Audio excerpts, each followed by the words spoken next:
Bueno, buenas tardes, maestro. Hoy le voy a exponer acerca del tema 5, propiedades de los materiales, subtema átomos y moléculas que conforman la materia. Bueno, empecemos. ¿Qué es el átomo? El átomo es la unidad más básica de la materia con propiedades de un elemento químico. El átomo es el componente fundamental de toda la materia, o sea, todo lo que existe en el universo físico, conocido como las estrellas, las galaxias, planetas y demás. Cuerpos celestes también están hechos de átomos. Los átomos se agrupan formando moléculas y estas constituyen todos los materiales que conocemos con las características físicas y químicas que observamos. Se denomina a la unidad más pequeña de la materia. Se trata de una estructura en la que se organiza la materia en la naturaleza o en el mundo físico. Las características del átomo. Aunque el átomo es la unidad básica, está compuesto por tres subestructuras, que son los protones, que es esto, los neutrones, que serán las bolitas azules, y los protones son las bolitas rojas. Los electrones son estas bolitas que están en los anillos. Estas partículas subatómicas tienen un orden en particular dentro del átomo. Los protones y los neutrones forman el núcleo atómico, mientras que los electrones orbitan alrededor de esto. Adicionalmente, estas partículas están definidas por su carga eléctrica, donde los protones tienen una carga eléctrica positiva, los electrones negativos y los neutrones, como su nombre lo indica, no tienen carga alguna, aunque aportan otras características al átomo. Otra particularidad importante de estas partículas es la masa. La mayor parte de la masa se encuentra en el núcleo, o sea, en los protones y los neutrones. Un protón tiene aproximadamente 1800 veces la masa de un electrón. Los electrones orbitan alrededor del núcleo.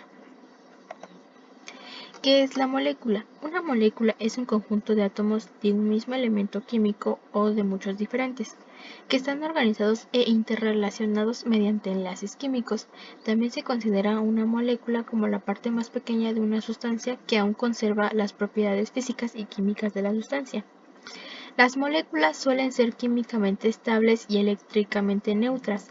El estado de agregación de una sustancia depende de su mayor parte de la estructura y los tipos de átomos que conforman sus moléculas, pues estos determinan las fuerzas de las interacciones entre estas partículas. El estudio de las moléculas y su nomenclatura no solo comprende la cantidad de átomos que las componen y las propiedades que presentan, sino que también su comprensión a partir de un modelo tridimensional de sus enlaces y estructuras. Los tipos de moléculas son varias, pero yo apunté 5, que son las moléculas discretas. Tienen un número definido de átomos, ya sea de distintos elementos o del mismo, y pueden clasificarse a su vez según la cantidad de átomos de su estructura.